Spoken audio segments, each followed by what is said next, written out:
Well, that's the first car boot of the season for me, and I've done well. I'm very happy indeed.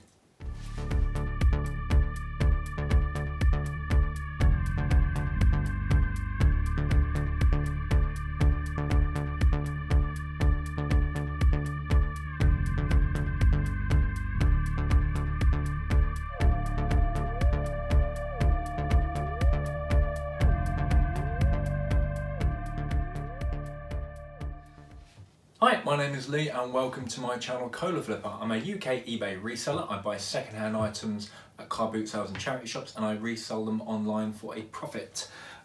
Today is Saturday the 17th of April. First car boot of the season for me, and I've done pretty well today. I'm very happy with it. I'm a part-timer, if you don't know me.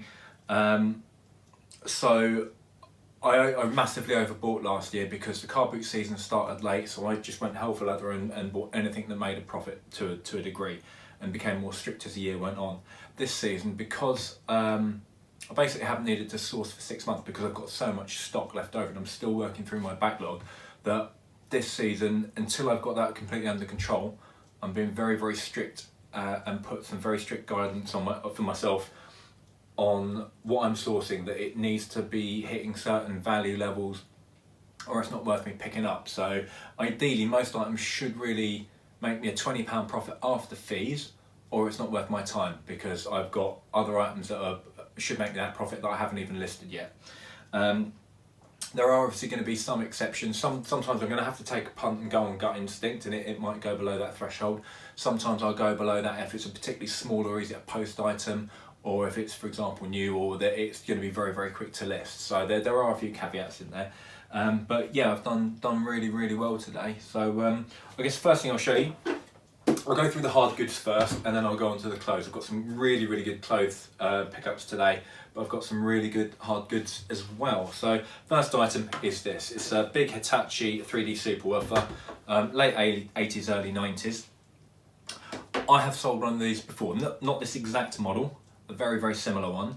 The last one I bought, I paid, it was either 15 or 20 pounds, and I sold it for 125. This one, it's in a lot dirtier condition. I am going to have to clean up, and I bought this untested. The other one I was happy to pay the 15-20 quid for because it had batteries in it and I could test it there and then. I can't do that right now. So for this one, I haven't even tested it since I've got home. I've literally just put all the stuff on the table and making the video. I paid £5 for this, and I should again be able to get anywhere between 80 and 120 for this. I'm typically okay with waiting for a while for something to sell, and especially at a £5 outlay, it's not a massive problem for me whether that sits out there for a year or so. So I do need to clean it up, I do need to make sure it's working, but even if it's not working, I'll make my money back. And I just noticed on there's a cash converters, I don't know if that's the receipt, but something might be the receipt that's basically stapled onto the end of it. But yeah, great system, and these Hitachi 3D Superwoofer ones can get some really good money. So they're late 80s, early 90s. This particular one is a TRK 3D 40E. I can't remember what one I had before, but yeah, it went for 120. So really, really pleased with that as one of my first pickups. Smashy. Right, okay. This next item, I generally will pick up CD Discmans or Walkmans if they're specific brands. I tend to not pick up the cheaper brands, but if it's a Sony, Panasonic, or that sort of ilk, a higher end one, I will pick them up. Now this one's a little bit older, so this is, which is it can be a very good thing. The very, very early ones can get massive amounts. The very squared off shaped ones, big, thick, chunky Discmans, can go for way over £100. This is a D171. I've had a look, doesn't go for a massive amount. This one will go anywhere around the sort of £15 to £25 mark. I paid £4 for the pair. which is basically it's Discman and some Sennheiser headphones. Sennheiser, they do make some very good headphones. This particular model they don't make anymore. It's a HD 457, but they do sell for about 15 to 20 quid second hand. But I might just replace the ear cups and then I've got a spare set of headphones for home. Sennheiser are good. Would I pick these up on their own? Probably not. But I didn't have time to check this as there was quite a few people hovering around that table, so I just took the punt at £4. There is a little corrosion in there, but I can sort that out with a little bit of get vinegar into a little pot and a cotton bud. That will help dissolve the leaked battery salts. So not a brilliant buy. Again, untested, and I didn't really want them, and they wouldn't separate. But at £4, it's not the end of the world. So if it doesn't work, it's £4 down the drain. But even then, spares and repairs, or if someone just wants something retro, I still should be able to get my money back at least. So wouldn't always go for something that low margin, but I didn't know whether this was one of those Discmans that can go for much more money. So it was worth taking the punt.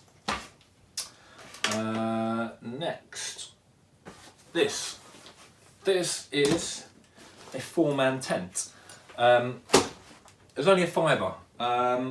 Obviously I couldn't set it up to see if everything was there, but because of COVID, a lot of people took up camping last year, and I just wondered if it would be the same sort of thing this year. So I thought a £5 outlay, tents of that size, as long as you can post them, which that shouldn't be too much of a drama to post. Sounds like everything's there. I'm going to obviously check it out in the garden. I would have thought I should be able to flip that for 30 plus.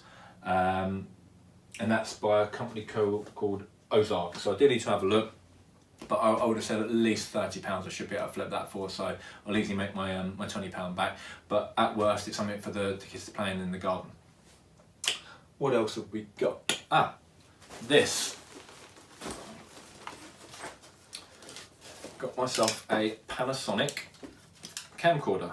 Now, this particular one, she was asking 15, and we settled on 12 in the end. And the reason I do buy camcorders, it does depend on the brand and the spec. I've done quite well out of Sony and Panasonic ones before. Many years ago when I was finished university, I worked in Dixon's for a bit, so I do know the basics of most portable electrical items, that sort of thing. Sony and Panasonic were always our highest end ones. And one of the things that you want to look out for, this one's a digital one, so it's a mini DV tape. So whilst it is on a tape still, it is digital, so it's higher quality than your VHS-C or your Hi8s. It has got a flip out screen.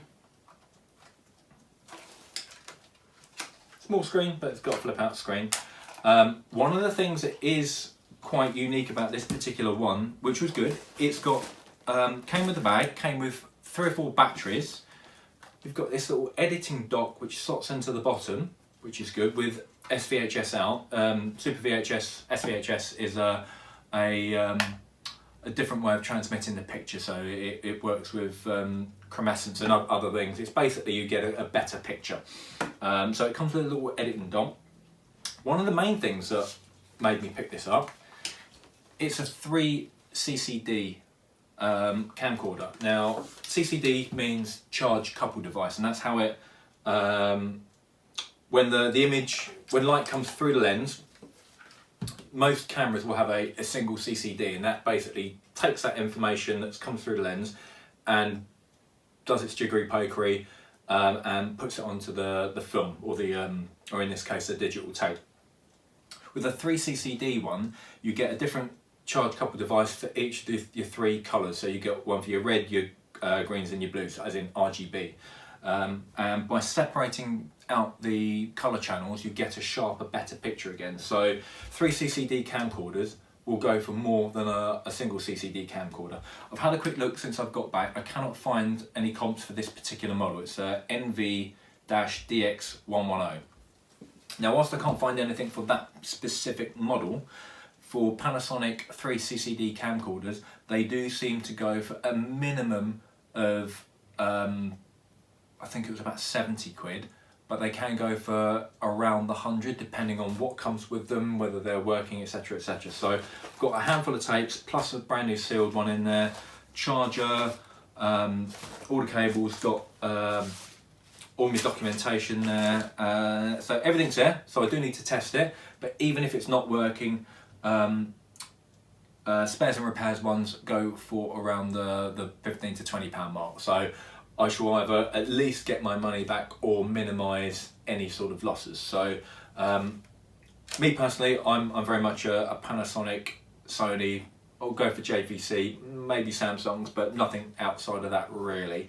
But to get this with a bunch of batteries and everything else, and it's a 3CCD one, yeah, very happy with that. So do keep an eye out for any camcorders that have got 3CCD on it. Charge couple device, 3CCD. Right, that's, oh no, I have got more hard goods. So, let's get this one out. I don't think I'm gonna, should I get this out? It's a bit dirty, I will get it out. So this, Sage is a very, very good food appliances brand. Sage work with Heston Blumenthal. Heston is fantastic. It's kind of like an experimental top-end Michelin star type chef. I think he is still Michelin star. He runs a place called the Fat Duck in Bray. I've not been, I would like to go. Maybe I can use some reselling money to go there one day. But the moment I saw Sage, if you see Sage or Heston, you know it's going to be quality. So this is a Sage juicer. This is a Sage by Heston Blumenthal Nutri Juicer. Now there's two different types. There's a Nutri Juicer and there's a Nutri Juicer Pro. I didn't know there was a difference. I didn't have time to look for comps when I was out in the field. I went with my knowledge of the brand and the person, that as soon as I saw it, I thought, whatever happens, I've got to be able to sell that for more than 30 quid. So as long as I can buy it for 6-7 quid, we should be okay. What I've now looked at is the Sage Nutri Juicer Pro. Can go anywhere up to sort of 150, 180 used. This is not the Pro version. So the standard version seems to go up to about 65, 70 pounds maybe. This does need a clean. So whilst it has got the box, it does not have the polystyrene inserts, but it's a big old beast and it definitely needs a clean. But again, just the sheer weight of it, when you're getting an appliance, the weight of it will often give you an indication of the quality. So even if you didn't know that Sage was a good brand, this is a good, solid, heavy item. So hopefully that would give you a bit of an indication. But it is dirty, does need a clean, but I only paid £6. So even if I was only to get 30 quid for it, I'll easily still make my £20 profit. So hopefully it's all working. Again, at £6, if not, I will still be able to make money back in spares and repairs. So if I needed to sell off the parts, strip it down, sell off the accessories, etc., I'll still make my money back. So as a risk versus reward thing, it was worth taking a punt on it. But as long as everything's working, once I've got it cleaned up, I'm going to push high, go for 65, 70, 80 quid, and we'll see where we go. It's got the box, no inserts, but easy to post, even though it's quite a big bugger. But yeah, I think that's it for my hard goods. So I will get this cleared and we'll go on to the next bit. I've got a few toys and games, retro stuff to show, and then on to some clothing, and I've got some good clothing to show. So right, I'll be back in 2 seconds. Right, now on to some vintage and retro toys. So anyone about my sort of age, so I'm in my early 40s, unfortunately, should remember Scribble Scramble. Loved it as a kid. Now, I have to be honest, these don't fall into my make £20 minimum category, but I took a punt. It was £6 for the lot, so let's tot it up at £2 each. Scribble Scramble in good condition. This in this box style means this is either late 80s, early 90s.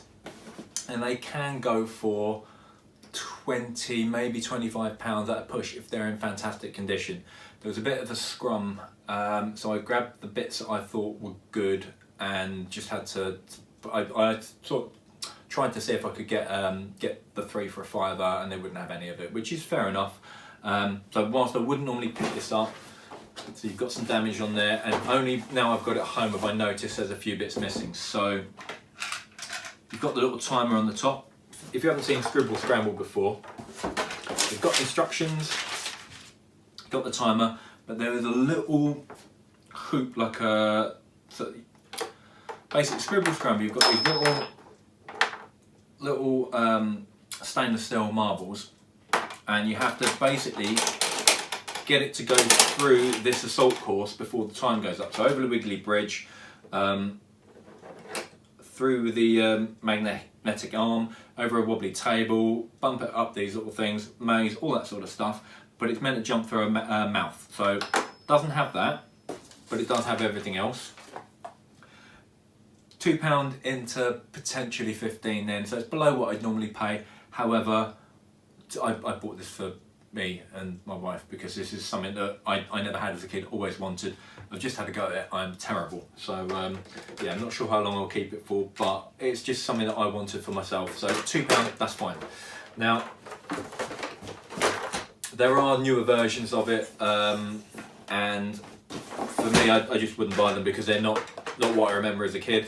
I don't know if there's any money in the newer ones, but yeah, if you can get one in good condition with all the bits, somewhere between £15 and £20. So there's money in it, definitely, but not up to the normal threshold that I would go for. Not in that condition anyway. Now, I took a punt on these. This was gut feeling, I guess. I don't know if I've done well or not here. So this is a little Snoopy doll. It's not a plush. It's just like a cotton fabric. And I picked it up and had, immediately I thought, it's not a plush, so it's probably older. Let's have a look.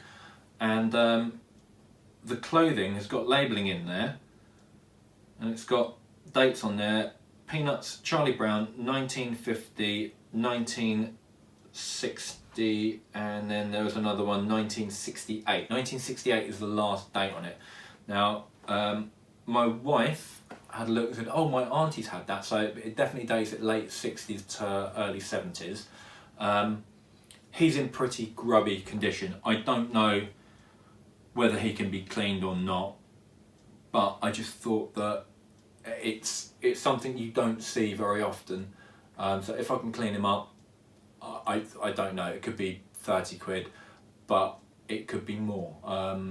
I have seen some go for £50, but I think they're in much better condition, so I don't know how I'll do on that, but I thought that's quite cool. Something to get a toy that's essentially 50 years old, whilst he's grubby, that's quite cool. So, and his t-shirt, it says the gang's all here, and it's got all the guys from Peanuts, so that's kind of cool.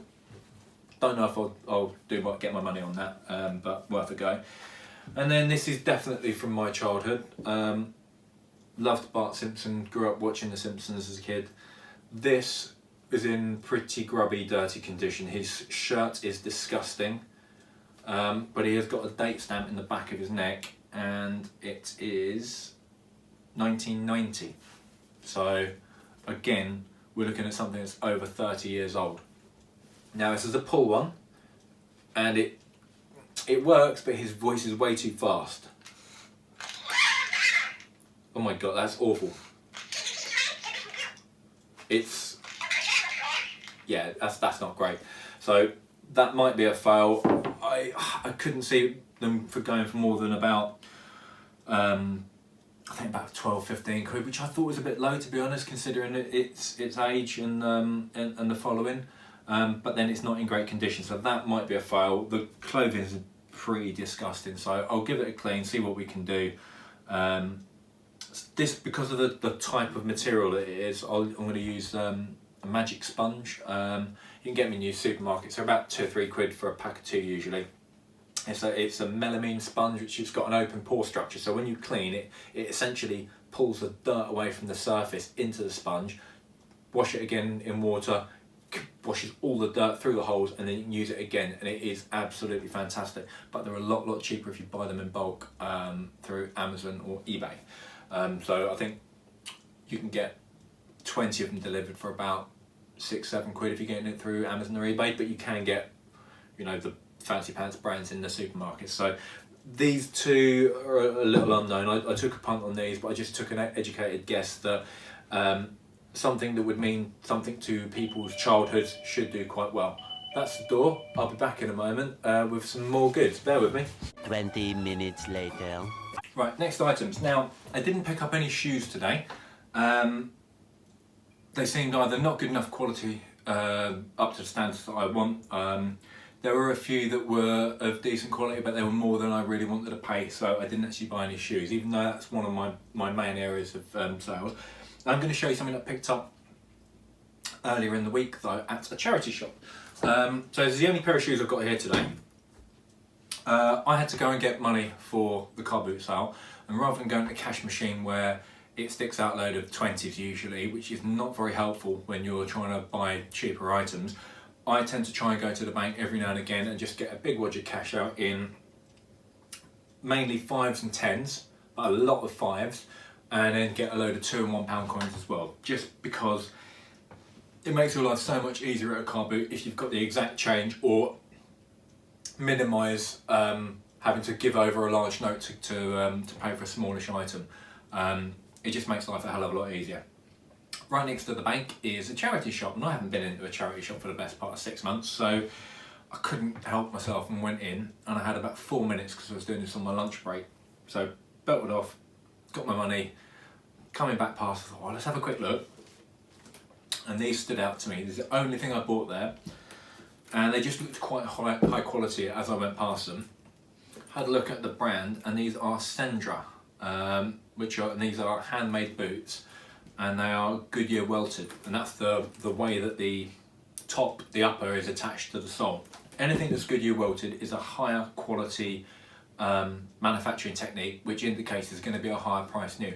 I have never heard of Sendra before, but just based off of the quality of the feel and look of the boot and how it's constructed, and the fact that the charity shop was having a half price sale because they are trying to clear stuff out because they're getting so many donations in. So these were 10 reduced to 5. Sendra boots, they're either American or Mexican.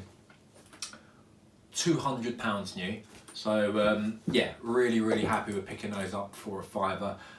Should be a fairly quick, easy clean and polish, and I should get somewhere between sort of 60-80 quid at least on those, so keep an eye out for those. Sendra, S-E-N-D-R-A, Sendra. Anyway, those were from earlier in the week, not from the car boot. No shoes at the car boot, but I did get clothing. And I've got a few Stella items, literally Stella, so I may as well start with these. Got 2 silk Stella McCartney tops. So got that one, which is lovely. Nice summery tops, and I've got that Stella McCartney top. Stella McCartney stuff can be really expensive, but these sort of print styles should be fairly popular. Some are coming up, people are wanting to go out. People may not have the money that they used to have, so if they want to get something fancy, they've either got to pay up or come to me. These I would have thought I should easily be able to get about £40 each, but I might try higher than that. Some Stella McCartney stuff can go for a lot more, can be 3 figures, so I do need to do a little bit of research, but these are lovely. So as a minimum I'll get 40, but I think I should hopefully be able to get a little bit more. But those two, absolutely lovely.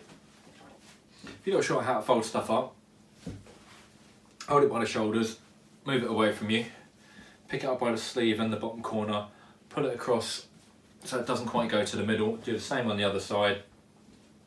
I usually then fold up about 3 or 4 inches at the bottom and then double fold it, and you've got yourself a nice little package. The other good thing about these is because they're very thin and lightweight, that will fit in a large letter envelope box. I've got large letter boxes, and that means that I can actually get sent out recorded for under £3, or if it's not recorded, it'll go for about £2. Actually, that's really lightweight, 153. So I ordered a box of like 25 large letter boxes, because whilst I have had to pay for the large letter boxes, it does mean that you can reduce your outgoing postage costs, and it does make life a little bit easier, and being in a box, it protects it a little bit more than being in a poly bag. Next item, Jaeger. Vintage Jaeger I prefer, modern Jaeger's not so good, but it's got nice sort of chiffon sleeves. It was a sensible size, which you can't see anymore, but I think it was about 12, and I paid £2 for that. It's on the cusp of my minimum profit, but again, I do have some wiggle room if something's lightweight, easy to package. This is easy to photograph because it's not got crinkles in it, easy to post, lightweight, easy to store. I haven't looked at comps, but typically Jaeger stuff I get between 20 and 30 depending on what it is, so I would have thought in that ballpark. So £2 out to get around 20 as a minimum back should be quite good, so happy with that. Boden dress. This has got a little bit of fluff stuck to it, so I don't know if it's because of the material. Same lady as the Jaeger top, and it's a 10 long. Nice colours, nice shift dress. Is it lined? Boden stuff's usually pretty well made. It's lined, nice darts in it, good shape. I can't see any problem with selling that, and again, I only paid £2. Boden stuff can be hit and miss. I tend to pick up Boden knitwear, that always goes well. Other clothing can be a bit hit and miss, but dresses do go quite well for me. So again, minimum I should expect is going to be around the £20 mark, but I would have thought I'll be able to get closer to 30, 32.50. So I'll probably put up for 35, 37 and see where we go. Does need defluffing and a steam, but otherwise that is ready to rock and roll. All Saints. This has got a lot of fluff in it, so I do need to sort this out, but I only paid £3. So it's a big sort of funnel neck, asymmetrical neck jumper. I don't think it was anything fancy. I think it's probably just wool. And I can't see. Oh no, it's a mixture. Viscose, polyamide, wool, cotton. Viscose, a lot of people think it's synthetic. It's not truly synthetic. It's like almost like a man-made-ish silk. So it's not truly man-made and it's not truly natural. It's kind of an in-between, but it has a silky feel. So I often put that as a little bit in my when I'm selling stuff. I have that within the description so people know that it's a decent thing. So yeah, paid £3 for that. Needs a little bit of de-bobbling. Couldn't see any holes. Has got a bit of animal hair on it, which I need to get off there. But that should be £3 into about 30. Their jumpers tend to go quite well for me, so appears to be in good condition. So we are good on that. But that will need a wash, de-bobble, and de-hair. So yeah, there's a bit of work on that.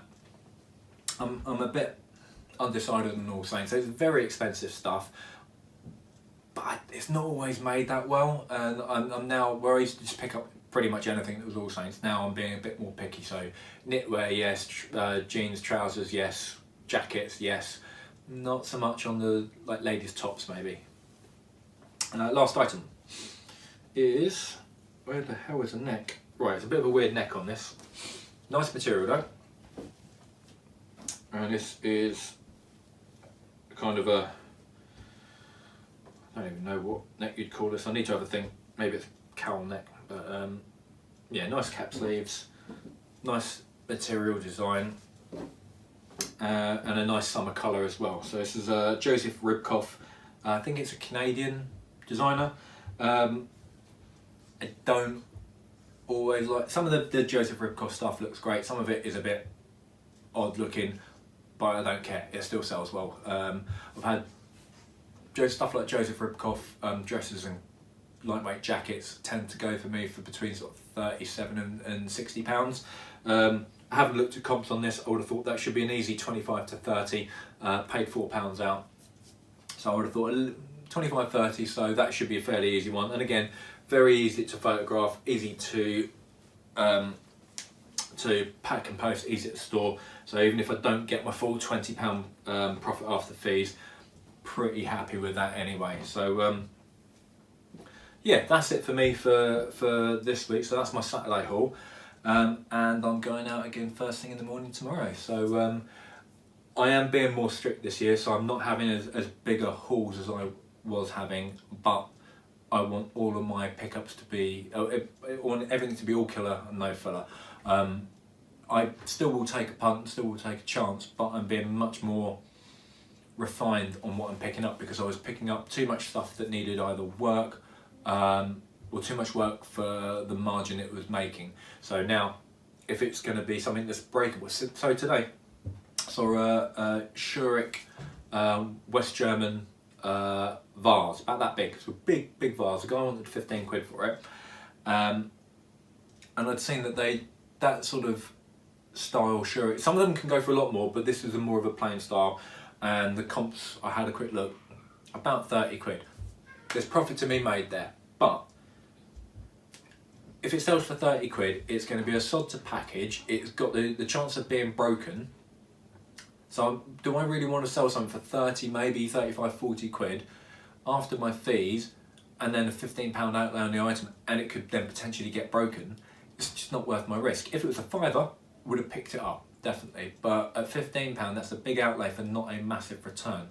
So I definitely was leaving money on the table at the car boot. So just, if you're in the car boot zone and you're behind me, you can still pick up some goodies, but I'm getting the higher end, higher margin items, because as a part-timer, that's all I have time to list.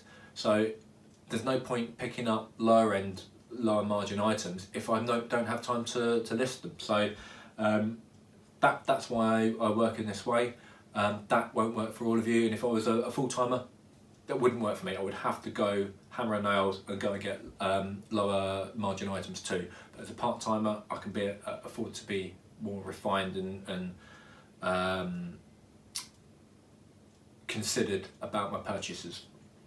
If you haven't seen it already, I have got a Become a Better Reseller series going on, where I basically once a week I'm showing a video of how I research and learn about objects. So for example, someone's asked about mid-century pottery. How do you know what is good, what's not good? I'm basically going to show you how I research that and that sort of thing. So lots of different subjects, from shoes, clothing, electronics, vintage, this, that, the other, toys, Disney plushes, and I will be doing that every week. So hopefully that has been useful and interesting. If you haven't already subscribed, please do, and you'll get more useful, interesting content like this. And otherwise I shall see you next time. So thanks very much, and I'll see you later.